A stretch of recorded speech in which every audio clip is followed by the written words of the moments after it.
आज के वीडियो में हम लोग आकाशीय जालक यानी क्रिस्टल जालक की संरचना का अध्ययन करेंगे कि उसको कैसे बनाते हैं। गौर से देखिएगा, पिछली क्लासेस में भी उसको बनाए थे लेकिन बच्चों का कंप्लेन था कि बनाने नहीं आ रहा है। तो क्रिस्टल जालक फिर से रिपीट कर रहे हैं। क्रिस्टल जालक, त्रिविमीय क्रिस्टल जालक, आकाशीय जालक, त्रिविमीय आकाशीय जालक, ब्रेवे जालक, ये एक ही चीज है क्योंकि त्रिविमा में अधिकांशतः ये मिलते हैं पदार्थ।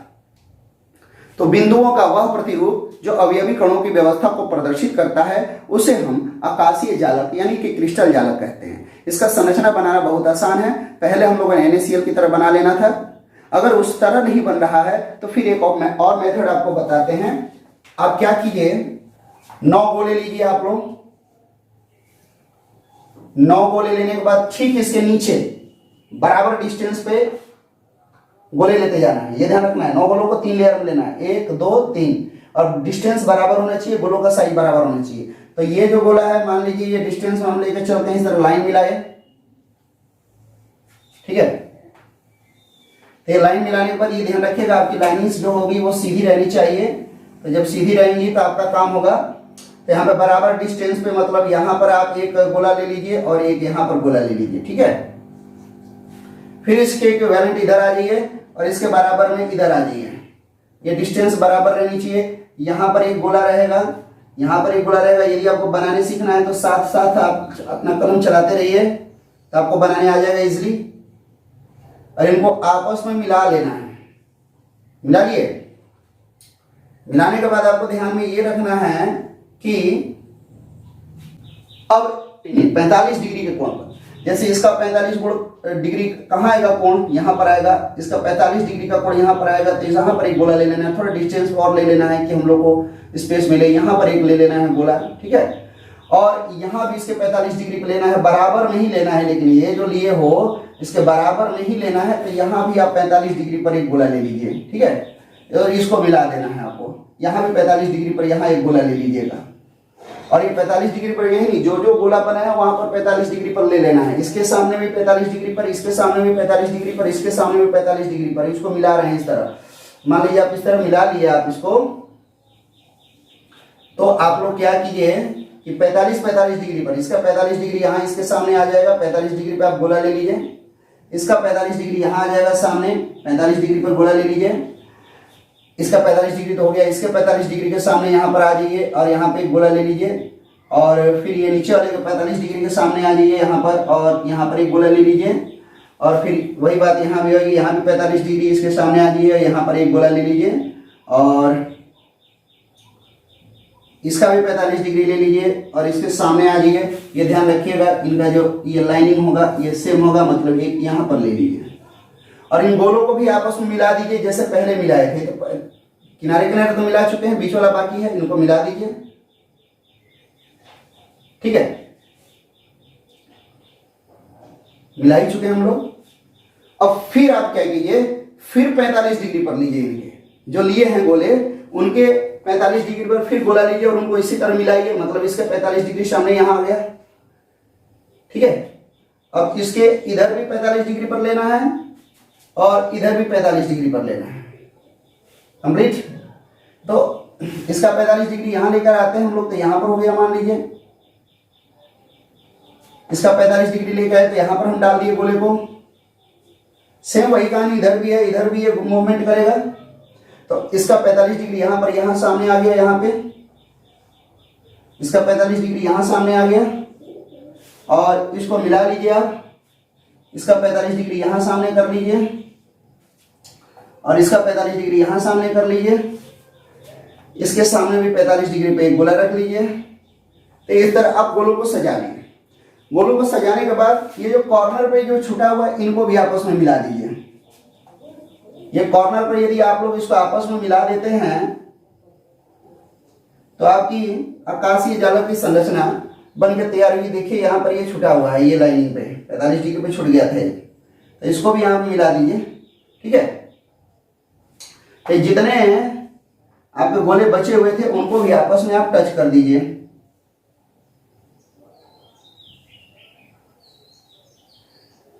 तो आप लोगों ने देखा कि कैसे 45 डिग्री का ये खेल था जिस पर आपने आकाशीय जालक बनाकर तैयार कर दिया। ये क्रिस्टल जालक यानी आकाशीय जालक है और इसमें कलर अगर डाल देते हैं, मान लीजिए इसको ग्लू से कर दिए, यह अवयवी कण, यही जालक बिंदु है। जालक बिंदु यानी क्रिस्टल जालक में अवयवी कणों को प्रदर्शित करने वाले बिंदु को हम क्या बोलते हैं? जालक बिंदु। प्रत्येक जालक बिंदु जो होता है वो एक अवयवी कण को प्रदर्शित करता है। एक अवयवी कण का मतलब हो गया अणु, परमाणु या आयन, क्योंकि अवयवी कण यही हम लोग लेकर चलते हैं। इनमें यदि हम कलर डाल देते हैं तो ये और सुंदर लगने लगेगा और आप विभिन्न प्रकार के कलर का यूज कर सकते हैं और फिर पीछे से फिर रिवर्स करके वीडियो को देख सकते हैं कैसे आपका क्रिस्टल जालक बना है। तो आपका क्रिस्टल जालक बनके तैयार हो गया। ये भी आपको याद रखना है कि त्रिविम में क्रिस्टल जालकों की संख्या कितनी है? 14 है। और ये भी याद रखना है कि इसको सबसे पहले ब्रेवेज ने दिया था, इसलिए इसको ब्रेवे जालक भी कहते हैं। पिछली वीडियोस में सारी बातें क्लियर हैं। इन क्रिस्टल जालकों के गोलों को हम एक रेखा में संयोजित कर देते हैं। रेखा में संयोजित करने से क्या होता है? तो इनकी ज्यामितीय संरचना का हमको ज्ञान होता है। तो इनको गोलों को एक दूसरे के साथ टच करना क्या है? जरूरी है, क्योंकि टच करेंगे तभी इनकी हम लोग को ज्यामितीय संरचना का ज्ञान होगा। और इसी क्रिस्टल जालक की सबसे छोटी पुनरावृत्ति इकाई को हम क्या बोलते हैं? इकाई सेल कहते हैं, मतलब यूनिट सेल कहते हैं। ध्यान रखना है ये गोले सारे बराबर लेके 45 डिग्री वाली बात याद रखनी है। करते हुए आपको सजाते जाना है। तो ये आपके सामने जो तैयार हुआ है ये त्रिविमीय आकाशीय जालक है, मतलब क्रिस्टल जालक है। ये आपकी सुंदर एक संरचना बनकर तैयार हो गई। कोई समस्या की बात नहीं है। फिर से एक बार पीछे देख लीजिएगा कैसे करना है। पहले आपको 9 गोले लेने थे और उसके बाद 45 डिग्री पर फिर गोला लेकर मिलाना था, फिर 45 डिग्री पर गोला लेकर मिलाना था। यह आपका क्रिस्टल जालक है, आकाशीय जालक। अब बात करते हैं इसके सबसे छोटे भाग की। इसका सबसे छोटा भाग कौन है? तो यूनिट सेल है, मतलब इकाई सेल है। इकाई सेल को बनाने तो आप लोग को आता ही है, वो घन की तरह आकृति होती है। तो अगर इसके सबसे छोटे भाग की बात करें, पुनरावृत्ति इकाई की बात करें, तो वो इकाई सेल है। चलिए तब इकाई सेल के बारे में भी थोड़ा डिस्कशन कर लेते हैं।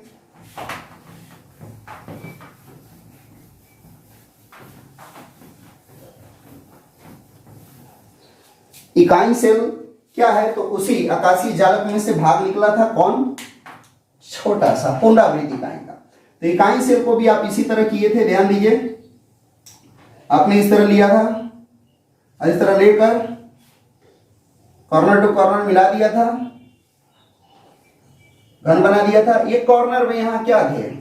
गोले थे। ये हर एक कॉर्नर में यहां पर क्या थे बाबू? अवयवी कण, जिसको बोलते हैं, जिसको जालक बिंदु आप बोल रहे थे, ये जालक बिंदु ही हैं। ठीक है। अब गौर कीजिए, ये अभी केवल कॉर्नर पर जालक बिंदु हैं। कंप्लीट। तो कॉर्नर की बात करें तो ये टोटल कितने हैं जालक बिंदु हैं? 8। ये कॉर्नर पर ये कंप्लीट नहीं है, ये आकाशीय जालक का एक छोटा भाग है। आकाशीय जालक की सबसे छोटी पुनरावृत्ति इकाई है। अगर इसको अटैच करते हैं और त्रिविमा में बनाते जाते हैं, मतलब त्रिविम में इकाई सेलों को सजाते जाते हैं, तो आपको आकाशीय जालक मिलता है। तो जब त्रिविम में सजाएंगे तब आपको गोलों का योगदान का पता चलेगा। ये अब गोले कहां कहां रह सकते हैं? या तो कॉर्नर पर रह सकते हैं, कोने पर, और ध्यान दीजिए या तो ये किनारे पर रह सकते हैं, ठीक है, कोने पर रह सकते हैं या किनारे पर रह सकते हैं, या अंतः केंद्र पर।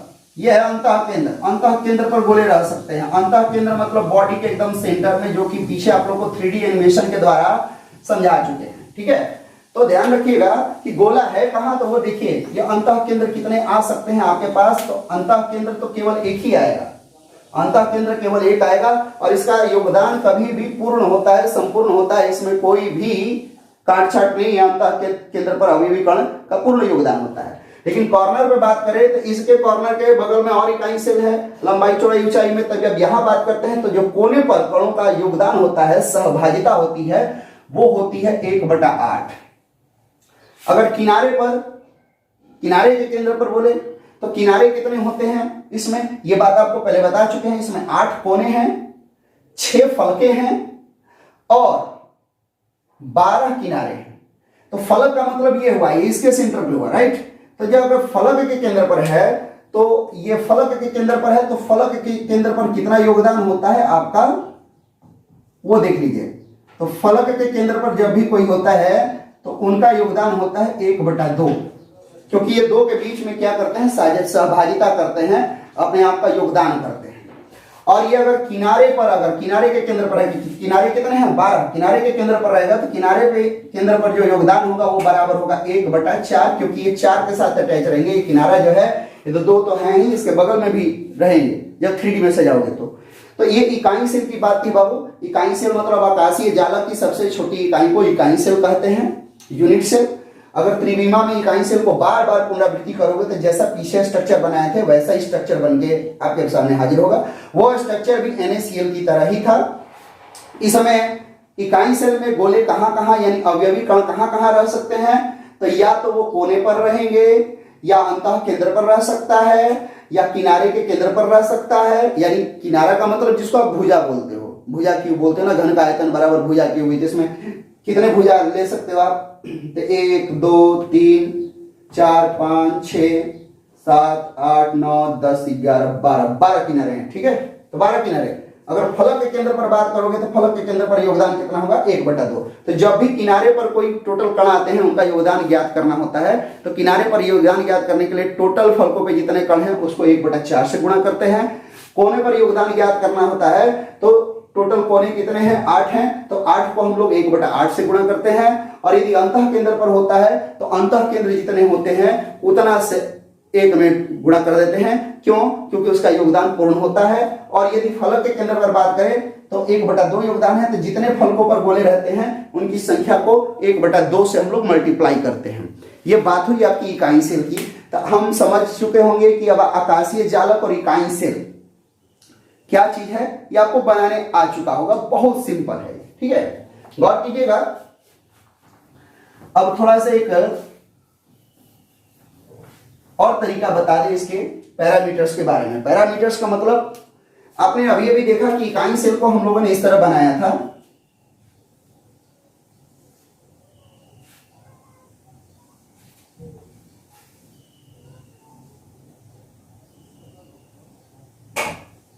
इकाई सेल को जो आपने बनाया था इसमें आपने देखा था कॉर्नर पे अभी कण थे।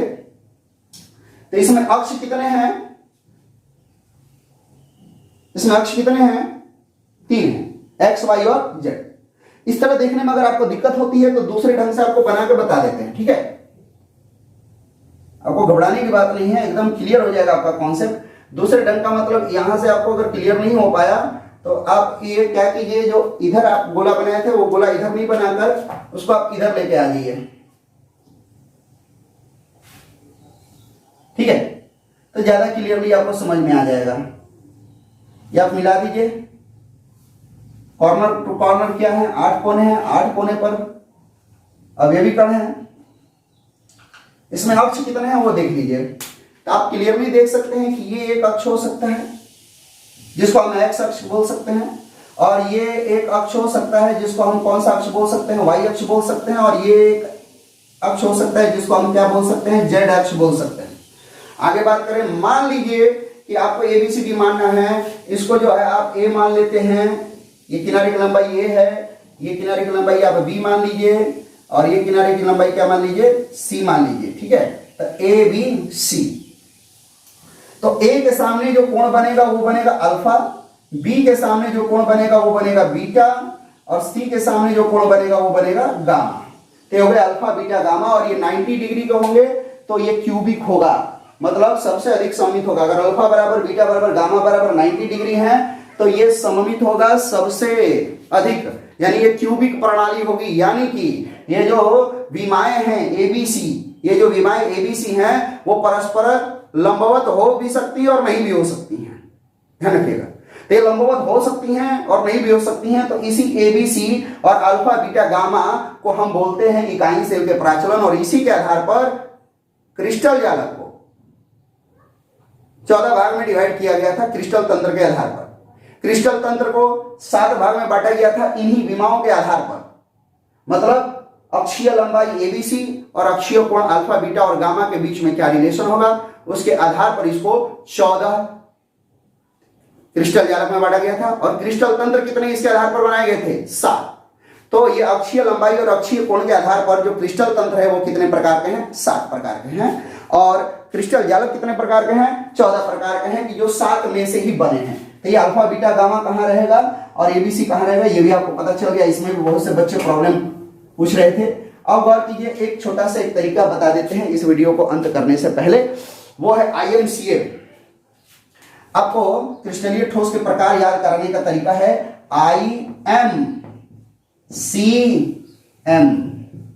IMCM। आई का मतलब क्रिस्टलीय ठोस कितने प्रकार के? 4 प्रकार के। आई का मतलब क्या हो गया? आयनिक। एम का मतलब क्या हो गया? मॉलिक्यूलर। और सी का मतलब क्या हो गया? कोवैलेंट। एंड एम का मतलब क्या होगा? मेटालिक। मतलब आयनिक, आणविक, सहसंयोजक, धात्विक। अगर आपको इंग्लिश में प्रॉब्लम नहीं है तो आप क्रिस्टलीय ठोस कितने प्रकार के होते हैं उसको याद करने के लिए एक शॉर्ट तरीके का यूज कर सकते हैं, IMCM। आई मतलब आयनिक क्रिस्टलीय ठोस, यहां पे ए स्मॉल रखे हैं क्योंकि हम एम मेन है, ठीक है। एम मतलब मॉलिक्यूलर ठोस यानी आणविक ठोस, सी का मतलब कोवैलेंट ठोस यानी सहसंयोजक ठोस, और एम का मतलब मेटेलिक ठोस यानी धात्विक ठोस। ये भी ध्यान रखना है आपको। मॉलिक्यूलर में 3 प्रकार होते हैं, ध्रुवीय, अध्रुवीय और H बॉन्डेड। ये भी ध्यान रखना है आपको। आयनिक में अवयवी कण कौन होता है? आयन होता है। मॉलिक्यूलर में अणु होता है। कोवैलेंट में परमाणु होता है। मेटेलिक में सी ऑफ इलेक्ट्रॉन, धनावेश के बीच में सी ऑफ इलेक्ट्रॉन यानी इलेक्ट्रॉनों का समूह। गौर कीजिए, इसमें कौन सा बल कार्य करता है? आयनिक बंधन, इसमें आणविक बंधन, इसमें सहसंयोजक बंधन, इसमें धात्विक बंधन। ये जो आणविक बंधन है, आणविक बंधन में कौन आते हैं? तो कमजोर वान डेर वाल्स बल आते हैं, द्विध्रुवीय अन्योन्य क्रिया आती है, परिक्षेपण बल आता है, लंदन बल आता है। ऐसे बल आणविक बल में आते हैं। तो उम्मीद करते हैं आकाशीय जालक, क्रिस्टल जालक यानी कि ब्रेवे जालक और इकाई सेल का संरचना बनाने आपको आ गया होगा और ये तरीका भी आपको समझ में आया होगा। इसी पर इस वीडियो को खत्म करते हैं और नेक्स्ट वीडियो में फिर अगला टॉपिक लेकर आएंगे। ओके।